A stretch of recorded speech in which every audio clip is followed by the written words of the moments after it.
I got so much motherfucking design on right now. Break it down, bring it back, make it clap. I got 3 old thoughts, new block, where that day. Bitches on my line, and you know they come straight. Hold up, what it not, 45, scope it cash like whoa. How you fucking with these hoes up? Bismillahirrahmanirrahim. Assalamualaikum warahmatullahi wabarakatuh. Kami dari kelompok 15 yang terdiri dari 2 orang. Yang pertama ada saya sendiri Agustina dengan NIM 216602109, dan yang kedua ada saudari Bella Oktaviani dengan NIM 216602010. Baik, video ini dibuat untuk memenuhi tugas mata kuliah perpajakan yang berjudul Hukum Pajak Internasional dengan dosen pengampu Ibu Sri Ayu Pracita S. Akun MA. Langsung saja untuk mempersingkat waktu, adapun materi yang akan kami bahas, yang pertama ada pengertian hukum pajak internasional, yang kedua sumber-sumber hukum pajak internasional, yang ketiga perjanjian penghindaran pajak berganda P3B Tax Treaty, yang keempat, sebab terjadinya pajak berganda. Yang kelima, cara menghindari pajak berganda. Sebelum kita lanjut di pembahasan, ada baiknya kita mengetahui apa sih itu pajak internasional. Pajak internasional atau lebih tepatnya perpajakan internasional adalah kesepakatan antar negara yang memiliki persetujuan penghindaran pajak berganda atau biasa disingkat dengan P3B. Selanjutnya, di sini ada pengertian hukum pajak internasional. Hukum pajak internasional adalah suatu kesatuan hukum yang mengupas suatu persoalan yang diatur dalam undang-undang nasional yang mengenai pemajak terhadap orang-orang luar negeri. Peraturan-peraturan nasional untuk menghindari pajak berganda dan trakta hukum. Pajak internasional merupakan hukum pajak nasional yang di dalamnya mengatur pengenaan pajak terhadap orang asing, menurut Andriani dalam Rifan 2013. Selanjutnya, hukum pajak internasional terdiri dari norma-norma nasional yang ditetapkan pada hubungan internasional, menurut Soemitro dalam Rifan 2013. Selanjutnya, di sini ada sumber-sumber hukum pajak internasional yang terdiri dari hukum pajak nasional, yaitu peraturan pajak sepihak yang tidak ditujukan kepada pihak lain. Yang kedua, ada traktat, yaitu perjanjian pajak dengan negara lain. Yang ketiga, ada putusan hakim nasional maupun internasional. Selanjutnya di sini ada perjanjian penghindaran pajak berganda atau biasa disingkat dengan P3B Tax Treaty. Ini adalah perjanjian pajak antar 2 negara atau antar beberapa negara dalam upaya menghindari pajak berganda. Hal-hal yang ada di dalamnya meliputi negara mana saja yang menjadi peserta dan terikat dalam perjanjian tersebut, dan objek pajak apa yang tercangkup dalam perjanjian tersebut. Baik, selanjutnya di sini ada jenis pajak berganda. Yang pertama, pajak berganda nasional dan pajak berganda internasional.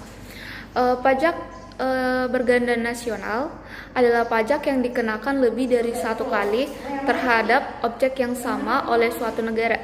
Yang kedua, pajak berganda internasional adalah pajak yang dikenakan lebih dari 1 kali terhadap objek yang sama lebih dari 1 negara. Dengan kata lain, pajak berganda internasional timbul karena yang pertama, ada lebih dari 1 negara yang memungut pajak. Yang kedua, dikenakan terhadap objek pajak yang sama.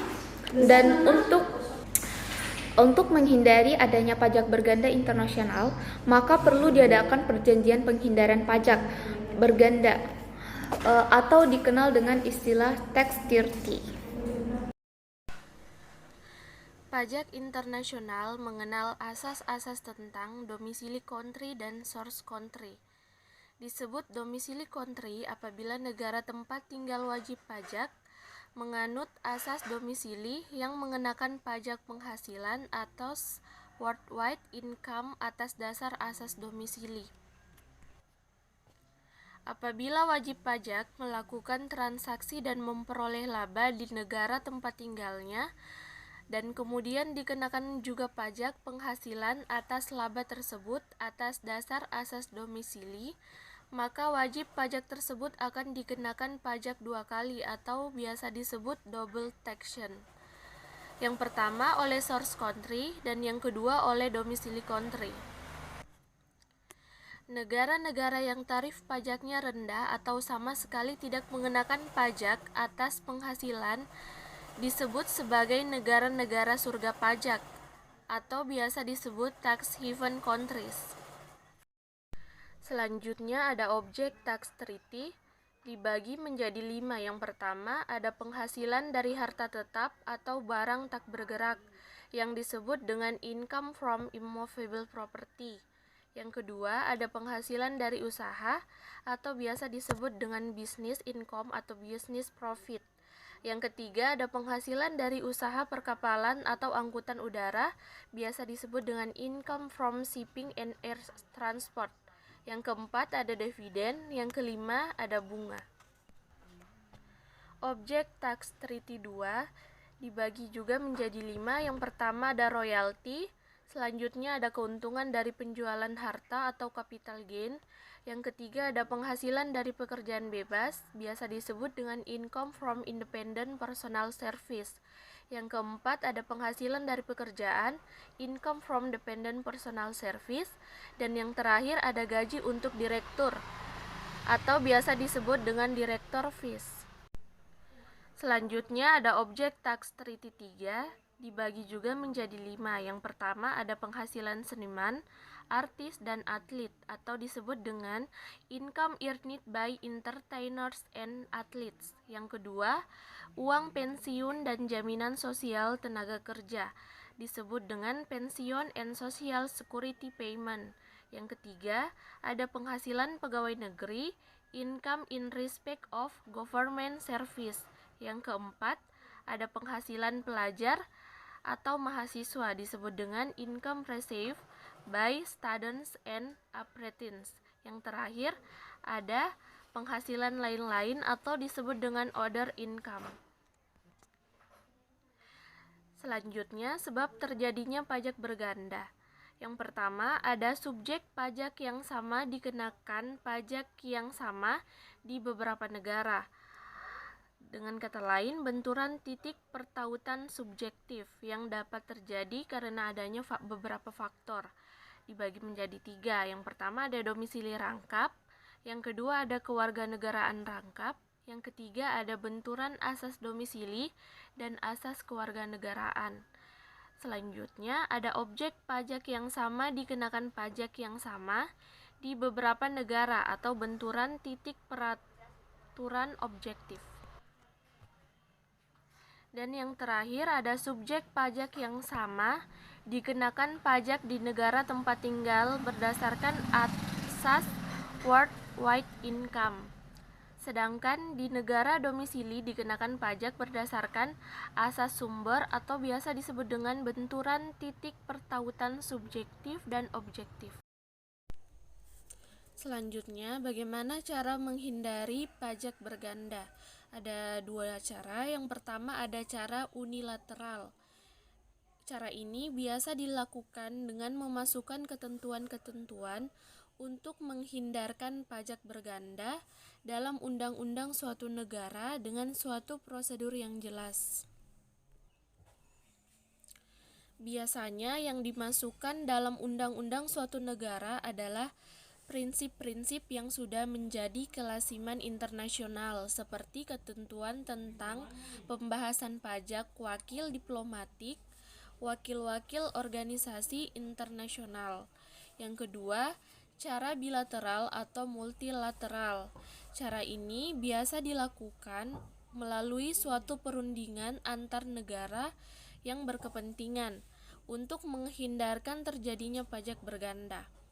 Perjanjian yang dilakukan secara bilateral oleh 2 negara, sedangkan multilateral dilakukan oleh lebih dari 2 negara yang lebih dikenal dengan sebutan traktat atau tax treaty. Dan yang terakhir ada kedudukan hukum perjanjian perpajakan, di mana kedudukan hukum tax treaty dengan undang-undang perpajakan nasional, maka berlaku adagium yang menyatakan bahwa ketentuan yang bersifat khusus disebut lex specialis, mengalahkan ketentuan yang bersifat umum disebut lex generalis.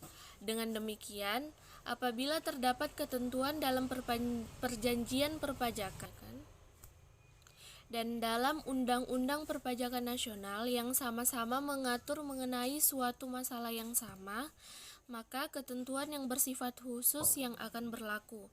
Dengan kata lain, ketentuan yang bersifat khusus akan mengesampingkan ketentuan yang bersifat umum. Terima kasih. Selanjutnya saya kembalikan kepada saudari moderator. Baik, yang dapat kami simpulkan dari materi kami bahwasanya hukum pajak internasional pada hakikatnya adalah hukum pajak nasional yang diangkat menjadi hukum pajak internasional yang diikat dengan suatu kesepakatan atau perjanjian dengan negara lain. Hukum pajak internasional merupakan norma-norma yang mengatur perpajakan karena adanya unsur asing baik subjek maupun objek. Maksud unsur asing pada objeknya adalah bahwa objek pajak tersebut berada di luar negeri tetapi memiliki wajib pajak yang berada atau bertempat tinggal di Indonesia, atau sebaliknya objek pajak berada di Indonesia tetapi dimiliki oleh orang asing yang berada di luar negeri. Sementara itu unsur asing pada subjeknya, misalnya orang asing yang tertunduk pada hukum pajak dari negara orang asing tersebut tetapi mempunyai penghasilan di Indonesia, atau sebaliknya subjek pajak orang Indonesia yang berada atau bertempat tinggal di luar negeri dan mempunyai penghasilan di luar negeri. Itulah tadi hasil presentasi kami. Lebih dan kurangnya mohon dimaafkan. Wabillahi taufiq wal hidayah. Wassalamualaikum warahmatullahi wabarakatuh.